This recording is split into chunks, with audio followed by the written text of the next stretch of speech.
Hey guys, how are we doing today? Today is Monday, and it is the day that we are doing the Cornerstone's Pet Tip of the Week. And so this is going to be trying to be a weekly thing, so be sure you kind of tune in. My name is Dr. Stephanie Stroud, and I, of course, am one of the veterinarians here at Cornerstone Animal Hospital. And today I want to talk about emergency preparedness. So that's kind of a big, broad term. What are we talking about?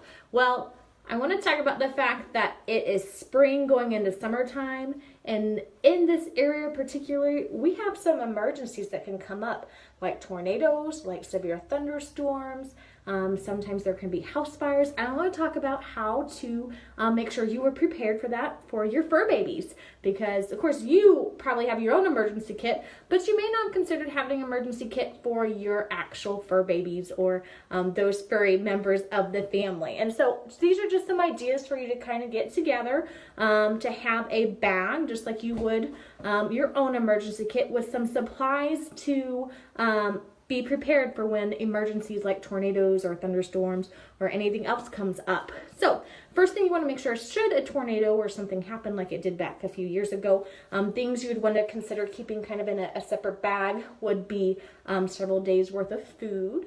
You do want to kind of make sure that it stays fresh. So updating that every few months to make sure that it stays fresh. That is a really good thing to make sure that you have. Of course, in emergencies, bottled water, because water is always not going to be available. So make sure you have some bottled water for your pets.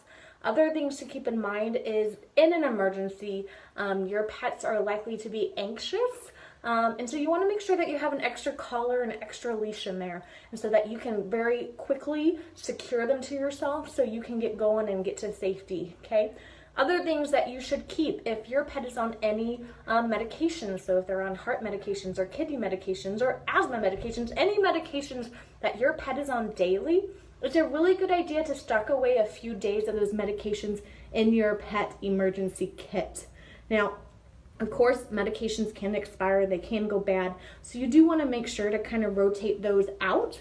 So as you're kind of getting towards the end of that 30 to 60 days or however long your veterinarian prescribes that prescription, when you get a new prescription, go ahead and rotate those old medications out and put new pet medications into your emergency pet kit.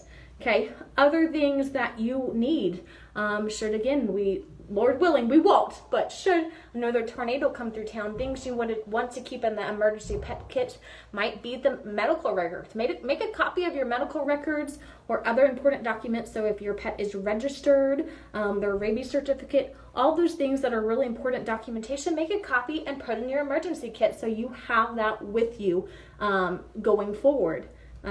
Other things, just thinking about, again, dogs could be a little bit anxious, cats could be a little bit anxious. So being able to put a little something special in that emergency kit that will help with their anxiety. It could be one of their favorite toys.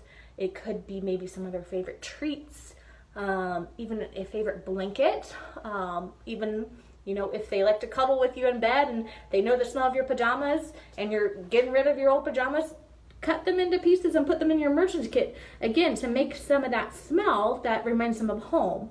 So any of those things are going to be good to put in your emergency pet kit should something happen. So just some ideas.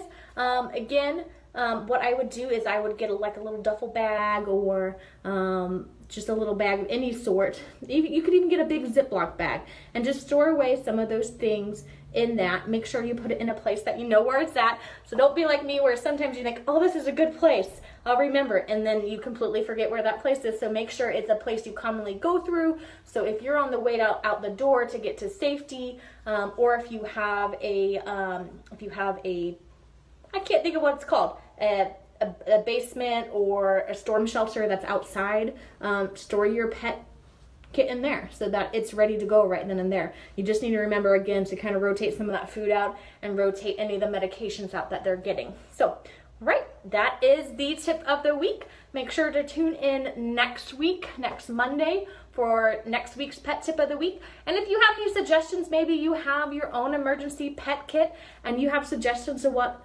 to add to that, go ahead and comment that in the comments below so that we can share with each other and learn from each other.